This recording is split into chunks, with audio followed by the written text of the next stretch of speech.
பாவம் என்றால் என்ன, அது எப்படி உருவாகிறது என்பதை குறித்து உங்கள் மத்தியிலே சொல்ல நான் கடமைப்பட்டிருக்கிறேன். அது பாவம் இது பாவம் என்று நாம் நினைத்தால் உலகத்தில் உள்ள எல்லாமே பாவமாகத்தான் தெரியும். அப்படி என்றால் நாம் வாழவே முடியாது. பாவம் எப்படி உருவாகிறது என்பதை நீங்கள் ஆழ்ந்து சிந்தித்தால் உங்களுக்கு உண்மையான பாவம் எது என்பதை நீங்கள் அறிந்து அதன்படி நடக்க முடியும், வாழ முடியும். நீங்கள் நல்ல வாழ்க்கை வாழ வேண்டுமென்றால் பாவம் என்பது என்ன என்பதை அறிந்து அதற்கு விலக வேண்டும். பாவம் என்றால் என்ன? ஒரு சட்டம் என்று ஒன்று உருவாகும் போது அங்கே பாவம் என்பது ஏற்படுகிறது. ஆதியிலே நம் முற்பிதாக்கள் அண்ணன் தங்கைகளைத்தான் வாகம் பண்ணியிருந்தார்கள். அண்ணன் தங்கைகளை தான் வாகம் செய்திருப்பார்கள். அவர்களுக்கு அது பாவம் கிடையாது. ஏன்னா அப்போ சட்டம் கிடையாது. அண்ணன் தங்கச்சி கட்டியிருப்பான். ஆதாமுடைய பிள்ளைகள் அண்ணன் தங்கைகளை கட்டி தான் ஜெனரேஷன் உண்டாகியிருக்கும், சந்ததிகளை உருவாக்கியிருப்பார்கள். ஆனால் அது இப்பொழுது நாம் பாவம் என்று சொல்கிறோம். இன்று நாம் அண்ணன் தங்கை கட்டக்கூடாது, அது பாவம் என்று சொல்கிறோம்.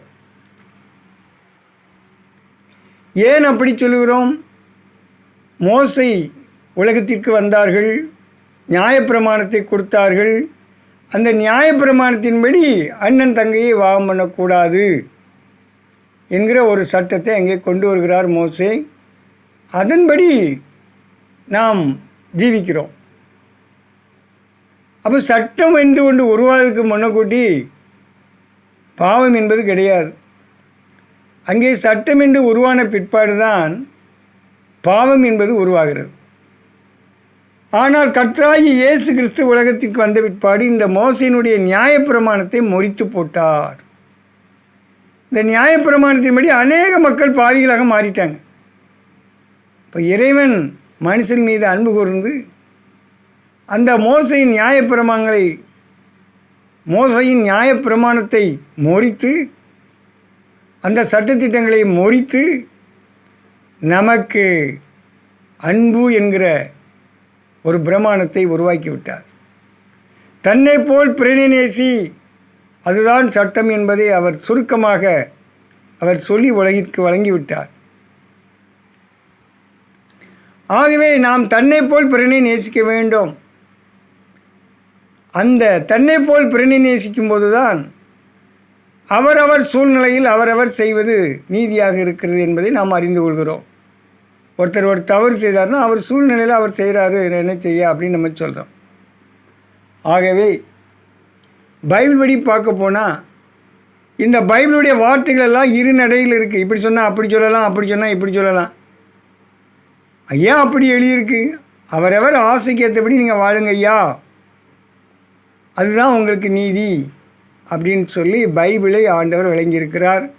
பைபிள் படி யாருமே குற்றவாளிகளாக இருக்க மாட்டாங்க. ஏதோ ஒரு வசனம் அவங்களுக்கு சாதகமாக இருக்கும். இப்போ பழைய ஏற்பாடு படி ஒருத்தர் குற்றவாளின்னு சொல்லிடலாம். ஆனால் பைபிள் படி ஏதோ ஒரு வசனத்தின்படி அவர் தன்னை நீதிமான் என்று சொல்லி கொண்டிருப்பார். குற்றம் யாருமே குற்றவாளிகள் என்று சொல்ல முடியாது.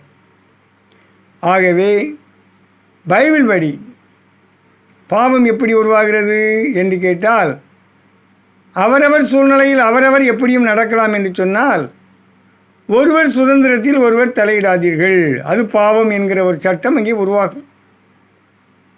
ஒருவர் சுதந்திரத்தில் ஒருவர் நாம் தலையிடுவோம் என்று சொன்னால் அவன் பைபிளை கைக்கொள்கிறவன் அல்ல. அடுத்தவனுடைய சுதந்திரத்தில் எவன் ஒருவன் தலையிடுகிறானோ அவன் இந்த பைபிளுக்கு விரோதி என்கிற ஒரு சட்டம் அங்கே உருவாகுது. அப்போ பைபிள் படி பாவம் எது? பைபிள் படி ஏதோ ஒரு வசனம் உங்களுக்கு சாதகமாக இருக்கும், அதனால் நீங்கள் அதை செய்யலாம், பாவம் கிடையாது. ஆனால் மற்றவங்க சுதந்திரத்தில் தலையிடும்போது, மற்றவர்கள் சுதந்திரத்தில் தலையிடும்போது அவன் பாவியாக எண்ணப்பட்டு நரகத்தை அடைகிறது.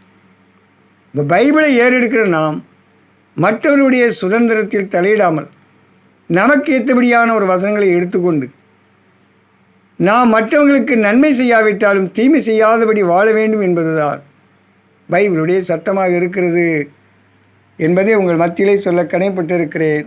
ஆமென்.